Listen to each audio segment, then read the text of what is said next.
कि हम कांग्रेस को समाप्त कर देंगे या कांग्रेस समाप्त हो जाएगी। मैं आपको याद दिलाना चाहता हूं, अंग्रेज अफसर भी यही कहा करते थे, जनरल डायर भी यही। आदरणीय राहुल जी थोड़ी देर में यहां पहुंच रहे हैं, आप सब उनका संबोधन सुनेंगे। उससे पहले मैं 2-3 बात आपसे कहना चाहता हूं। पहली बात, अक्सर हम लोग सुना करते थे कि मेहंदी रंग लाती है सूख जाने के बाद। मैं कहता हूं मेहंदी रंग लाती है सूख जाने के बाद, और असली कांग्रेसियों की पहचान आती है मुश्किल वक्त आने के बाद। आप जो इस दौर में यहां खड़े हैं, कांग्रेस पार्टी का झंडा जो अपने हाथों में आपने थाम रखा है, यही कांग्रेस की विरासत है। यह पहली बार नहीं है दोस्तों कि अहंकारी सत्ता ने कहा हो कि हम कांग्रेस को समाप्त कर देंगे या कांग्रेस समाप्त हो जाएगी। मैं आपको याद दिलाना चाहता हूं, अंग्रेज अफसर भी यही कहा करते थे, जनरल डायर भी यही कहा करता था कि हम कांग्रेस को समाप्त कर देंगे। जिस साम्राज्य का सूरज अस्त नहीं होता था, 200 साल की उसकी गुलामी को बापू ने रघुपति राघव राजा राम पतित पावन सीताराम ईश्वर अल्लाह तेरो नाम सबको सन्मति दे भगवान, ये गाना गा करके समाप्त कर दिया। साथियों, हम मानते हैं कि यह देश के लिए गंभीर वक्त है। हम मानते हैं इस देश को आजादी दिलाने वाली पार्टी, इस देश के लिए जान देने वाली पार्टी, हमारे नेता राष्ट्रपिता महात्मा गांधी ने इस देश को जोड़ कर रखने के लिए, भाईचारे के लिए, सद्भावना के लिए गोली खाई है। हम जानते हैं कि इस देश की एकता और अखंडता के लिए देश की पहली महिला प्रधानमंत्री श्रीमती इंदिरा गांधी ने अपने लिए, देश के लिए अपने ऊपर गोलियां खाई है।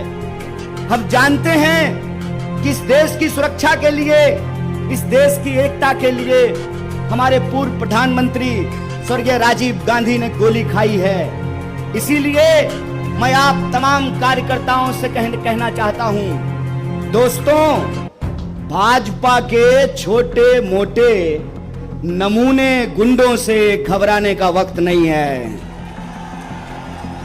हम इनको बताएंगे कि देशभक्ति का मतलब क्या होता है। देशभक्ति का मतलब होता है देश के संविधान को अपने सीने से लगा करके रखना।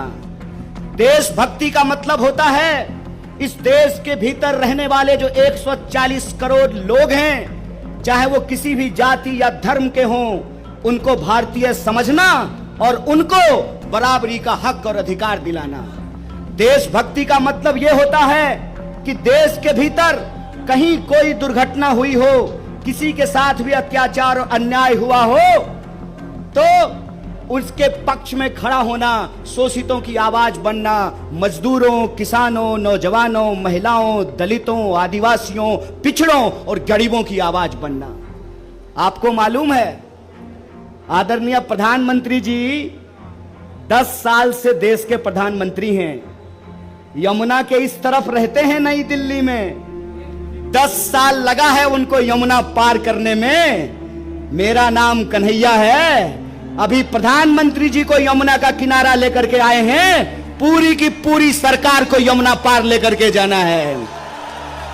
इसीलिए मैं आप सबसे यह कहना चाहता हूं कि आपने जो देश भर से प्यार भेजा है, जो मोहब्बत भेजी है, जो चिंता भेजी है, उसका मैं सम्मान करता हूं। लेकिन याद रखिएगा, भाजपा से लड़ने का अनुभव हमारा पिछले 10 साल का अनुभव है। हमने इनके झूठे आरोप देखे हैं, हमने इनका झूठा वीडियो देखा है, हमने इनका झूठा मुकदमा देखा है, हमने इनकी जेल देखी है। इसीलिए हम कहते हैं कि जगह है कितनी जेल में तेरे, देख लिया है देखेंगे। इसीलिए न्याय और हक के लिए जो कांग्रेस पार्टी का संकल्प है कि पिछले 10 सालों से देश के लोगों के साथ जो अन्याय हुआ है, उस अन्याय के खिलाफ हमने ये तय किया है। हमारे नेता जब कन्याकुमारी से कश्मीर तक पैदल चल रहे थे तो देश के किसान उनसे आकर मिले, देश के नौजवान उनसे आकर मिले, देश की महिलाएं आकर उनसे मिली, देश के मजदूर आकर के उनसे मिले, नौकरी करने वाले वो लोग। सिपाही जी इधर खड़ा हैं, ए सिपाही जी इधर खड़े हैं। सिपाही जी, पेंशन मिलता है? नहीं मिलता है ना? 2004 के बाद से पेंशन नहीं मिलता है। कांग्रेस पार्टी की सरकार बनने दीजिए, अगर एमपी को पेंशन मिलेगा, प्रधानमंत्री को पेंशन मिलेगा, तो सिपाही को भी पेंशन देना पड़ेगा। इसीलिए कांग्रेस पार्टी 5 न्याय लेकर के आई है। युवाओं का न्याय, महिलाओं का न्याय, किसानों का न्याय, श्रमिकों का न्याय और भागीदारी का न्याय। इस देश में रहने वाले जो 140 करोड़ लोग हैं, यह देश उनका है और उनके हक और अधिकार के लिए लड़ना, यही कांग्रेस पार्टी की पहचान है, यही कांग्रेस पार्टी की विचारधारा है। आजकल नया निजाम आया है और नया निजाम कहते हैं कि इस देश का इतिहास 2014 से शुरू होता है। मैं कहता हूं जनाब, आपका इतिहास कमजोर है। श्रीमान, थोड़ा ठीक से इतिहास पढ़िए। देश का इतिहास 2014 से नहीं शुरू होता है। देश का इतिहास 5000 साल का इतिहास है। देश का इतिहास सिंधु घाटी सभ्यता से शुरू होता है। और भारतीय होने का मतलब क्या होता है? भारतीय होने का मतलब होता है लोगों के बीच में भाईचारा होना, प्राणियों के बीच में सद्भावना होना। और धर्म का क्या अर्थ होता है? धर्म का अर्थ होता है निर्बल को शक्ति देना। धर्म का अर्थ यह होता है कि लोगों के बीच में मोहब्बत फैलाना। धर्म का अर्थ होता है असमानता को समाप्त करके समानता को स्थापित करना। धर्म का मतलब होता है अन्याय को समाप्त करके न्याय को स्थापित करना।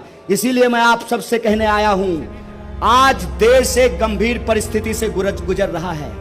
इस देश का सच्चा कांग्रेसी कार्यकर्ता होने के नाते, वो पार्टी जो इस देश को आजादी दिलाई है, उस आजादी को बचाने के लिए जैसे हमारे पुरखों ने स्वतंत्रता सेनानी बनकर के इस देश को आजादी दिलाई है, उसी तरह से हम संविधान सेनानी बनकर के इस देश के संविधान की रक्षा करेंगे। बोलिए, आप संविधान सेनानी बनेंगे? दोनों हाथ उठा करके बोलिए, कोई हाथ नीचे नहीं रहना चाहिए। आप संविधान की रक्षा करेंगे?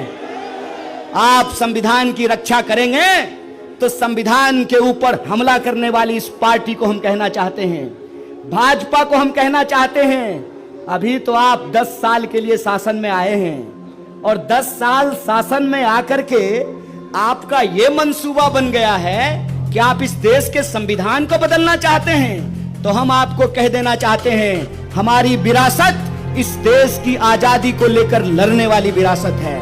हमारी विरासत राष्ट्रपिता महात्मा गांधी की विरासत है। हमारी विरासत डॉक्टर बाबा साहब भीमराव अंबेडकर की विरासत है। हमारी विरासत शहीद आजम भगत सिंह की विरासत है। और उसी विरासत पर चलते हुए कांग्रेस पार्टी ने इस देश की एकता और अखंडता को बना करके रखा। कांग्रेस पार्टी ने इस देश के लोगों को बराबरी का अधिकार दिया। बताइए, अगर संविधान नहीं होता, अगर संविधान की ताकत नहीं होती, तो क्या इस देश में हेलीकॉप्टर पर उड़ने वाला और जूता सिलने वाला का वोट बराबर होता क्या? यह संविधान की ताकत है। इस संविधान की रक्षा करना है हमको। इसीलिए हम आप सबसे ये आग्रह करने के लिए आए हैं, ये लाख कोशिश कर लें, ये लाख गुमराह करने की कोशिश करें, ये लाख आपको चाय की दुकान में, ट्रेनों में, बसों में, दफ्तरों में, व्हाट्सएप ग्रुप पर, शादी में